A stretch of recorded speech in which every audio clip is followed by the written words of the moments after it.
हमें देशभक्ति की बात करनी चाहिए।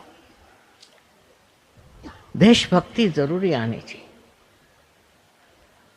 देश के इतिहास में क्या क्या हुआ और कितने लोगों ने अपना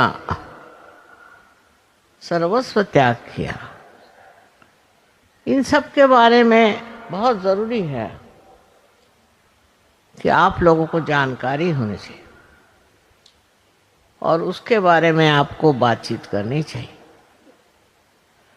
ये महान देश है, देश की संस्कृति है, बहुत ऊंची संस्कृति है। उसको आप हिंदू कहिए, कुछ कहिए, लेकिन जो भारतीय संस्कृति है वो सब में, किसी भी धर्म का आदमी होगा यहाँ उस संस्कृति को मानता है।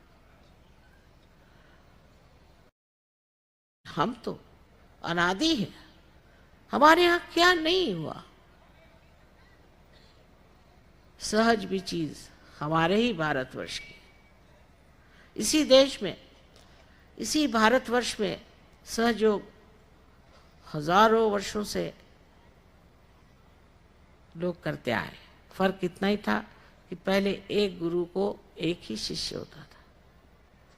करते करते करते 12वीं शताब्दी में फैलने लग गया और 16वीं शताब्दी में आप जानते ही हैं सब ने इसकी बात करी। सहज समाधि लागो, नानक साहब ने कह दी। कबीर ने कहा ईरा पिंगला सुख मन नाड़ी रे। कोई जानता भी नहीं इसका मतलब। कैसे कैसे लोग हो गए 16वीं शताब्दी में, चाहे वो महाराष्ट्र में हो, चाहे वो साउथ में हो, चाहे वो पंजाब में हो और चाहे वो उत्तर प्रदेश में। वो सब अवलिया लोग, साधु लोग, ये सब क्या बेकार की बातें कर गए? इतने ज्यादा तो किसी भी देश में नहीं हुए।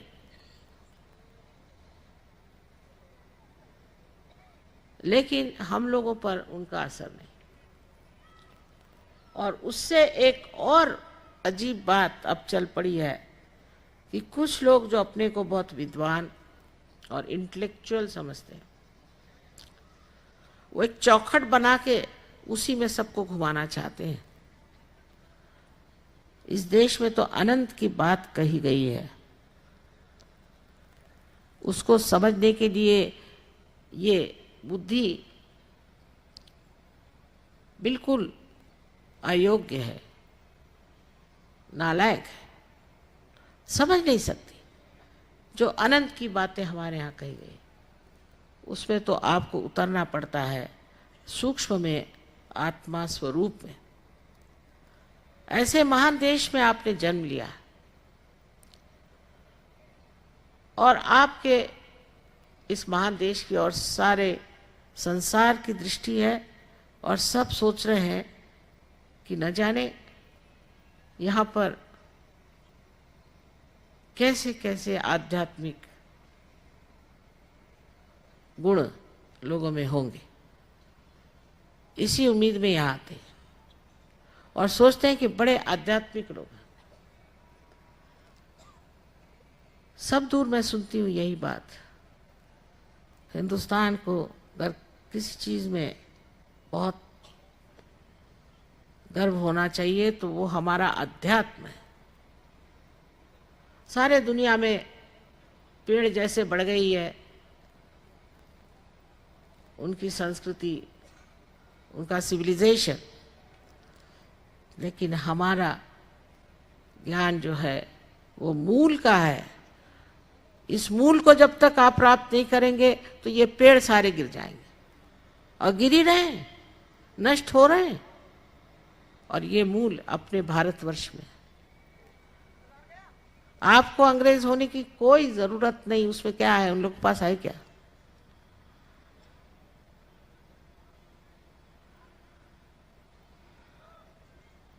हमारे पास इतनी महान शक्ति है, ज्ञान है।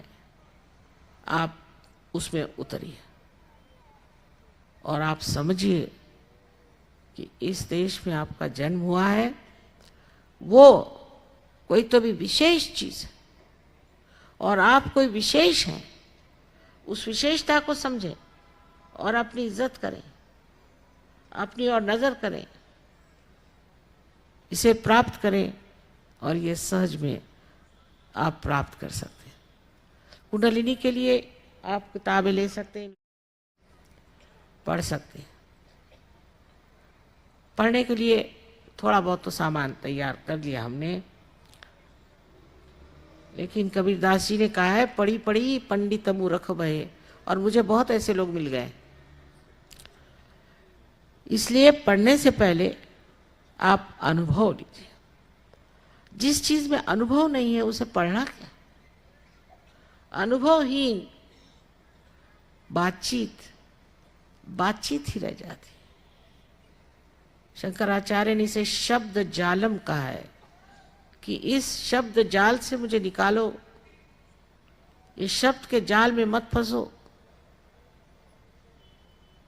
और यही बात आज मैं आपसे कहना चाहती हूँ कि आप जो हैं वो अपनी गौरव गाथा मुझसे न सुनिए सिर्फ, लेकिन उसे आप देखिए और जानिए और समझिए।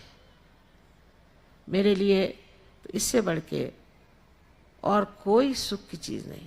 आज देखती हूँ मेरे हजारों बच्चे हैं, इतने बढ़िया मेरे बेटे हैं, बेटियां हैं।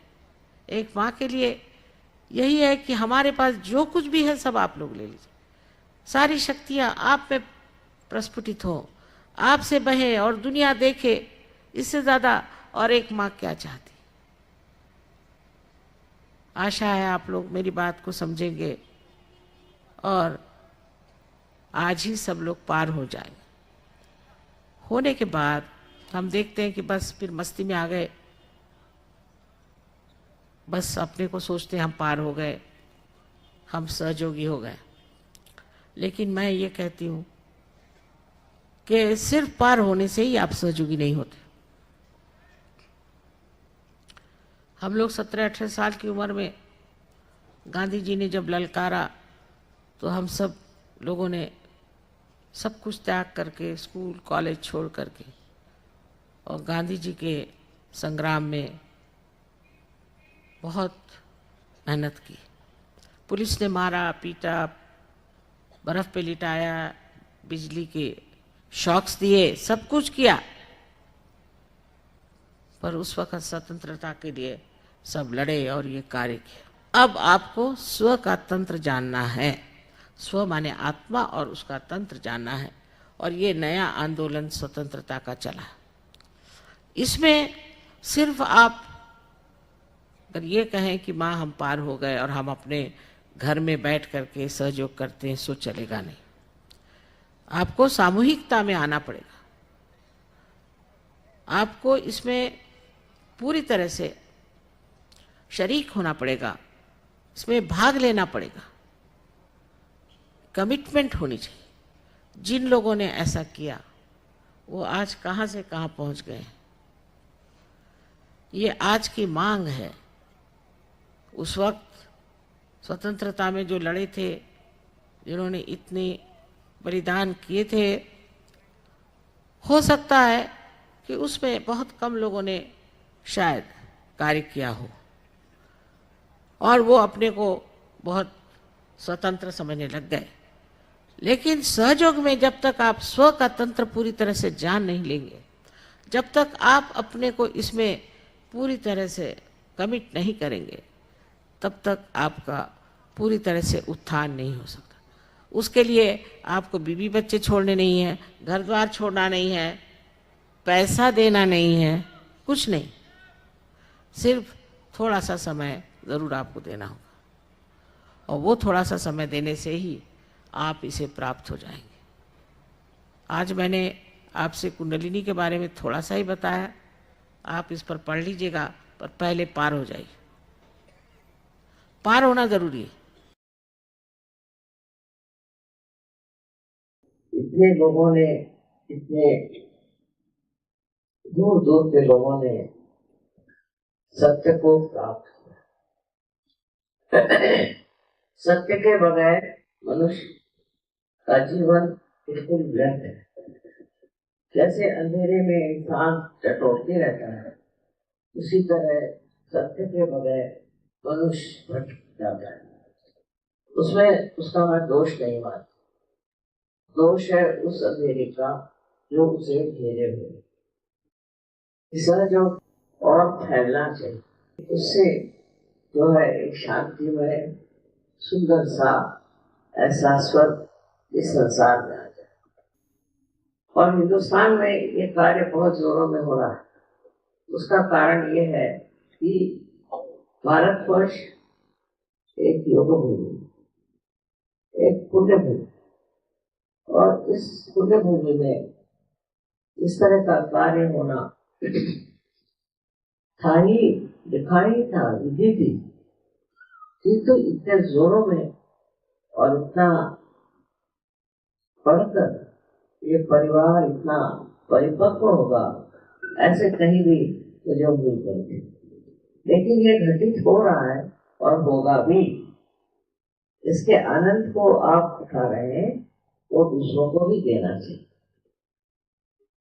हिंदुस्तान तो है ही मेरा देश, और यहाँ आने में जो एक विशेष आनंद होता है, उसका वर्णन नहीं किया जाता। न जाने कितने हृदय में ये आनंद आडोलित होगा और कितने ही लोग इस आनंद से प्रभावित होते। इसी से हमारे बच्चों की भी रक्षा होगी और हमारे युवा लोगों की रक्षा होगी। इतना ही नहीं, लेकिन हमारे देश में सुबहता और असली माने में स्वराज्य। स्व का मतलब है आत्मा, और आत्मा का राज्य आना ही स्वराज्य। स्वतंत्र का मतलब है फिर वही आत्मा का तंत्र, माने आत्मा की टेक्निक। ये दोनों आनी चाहिए और वो आ गई है।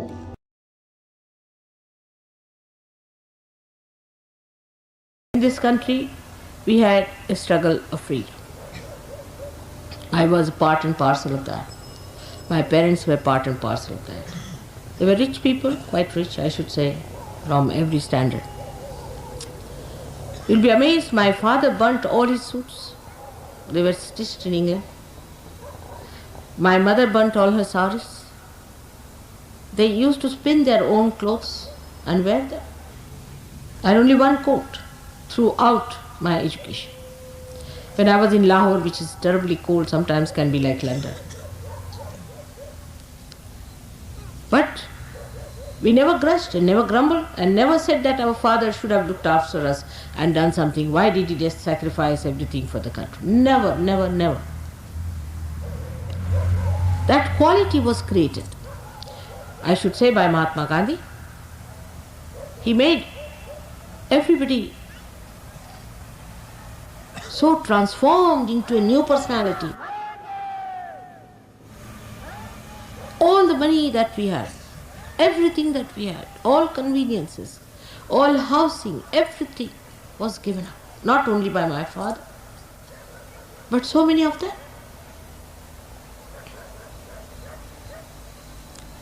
Otherwise, we could not have got our freedom. To get our freedom, this country has sacrificed so much. I must say, Gandhiji had a special charm. I don't know how he managed. He was like touch of Midas, touched anybody, he became transformed.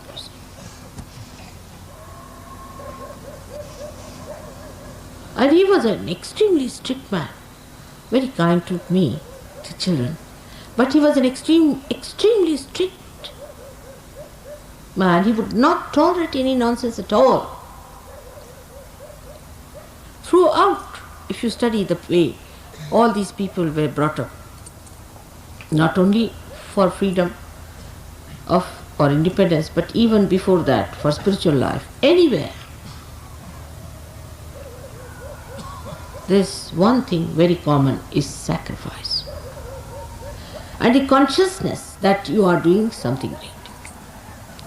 consciousness that you are part and parcel of the whole.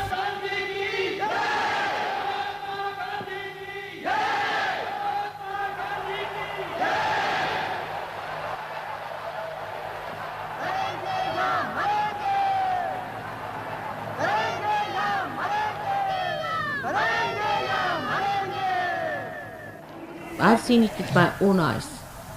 Such people in this country, whom you may call legendary, but I have seen it. Thousands of people were killed and butchered. Children died. Nobody shed tears. Nobody shed tears. Now, after that, we are here to get our freedom. To get the freedom for our spirit. To make our spirit free from our greed, lust, from your anger, from our conditionings, from our terrible ego.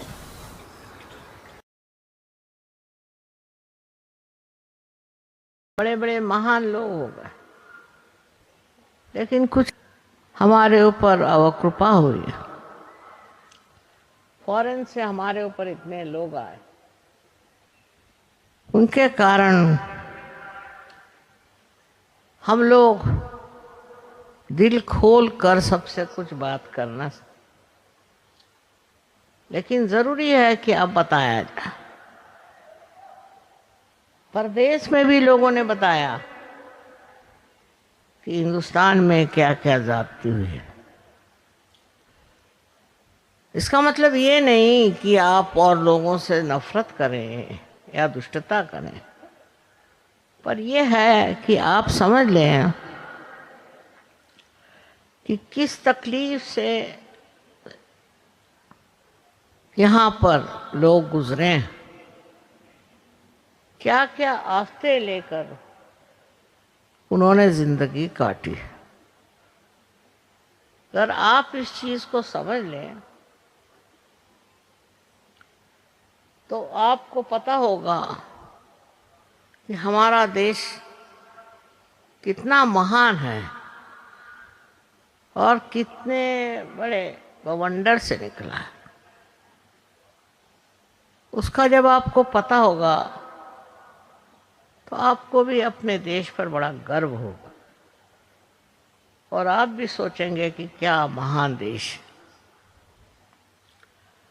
फिर अपनी देश की संस्कृति बहुत ऊंची है, ऐसी संस्कृति कोई भी देश में नहीं है। मैं तो इतने देशों में घूमी हूँ। इस संस्कृति में सबकी इज्जत करना, सबको प्यार करना और देश को प्यार करना और बड़े बड़े इनके आदर्श, उन आदर्शों पे चलना, उनको भुलाकर हमारा कोई फायदा नहीं। यही नहीं तो पर इन्हीं को हमको और देशों में फैलाना है। हमारे देश के बारे में जो जो गलत फहमियाँ वो हट जाएंगी और हम सबको बता सकते हैं कि अपना देश कितना महान है। हम लोगों की अच्छाइयाँ जो हैं सामने आनी चाहिए, उससे लोग समझ जाएंगे कि हमारा देश कितना महान है। आप लोगों से इतना ही कहना है कि आप अपने देश के प्रति अत्यंत श्रद्धामय रहे और उन लोगों के लिए कि जिन्होंने देश के लिए इतना त्याग किया, जो सच्चाई पर खड़े रहे और जिन्होंने सच्चाई के लिए अपने प्राण तक दे दिए, ऐसे सब वीर महात्मा लोगों को आप लोगों को जानना चाहिए।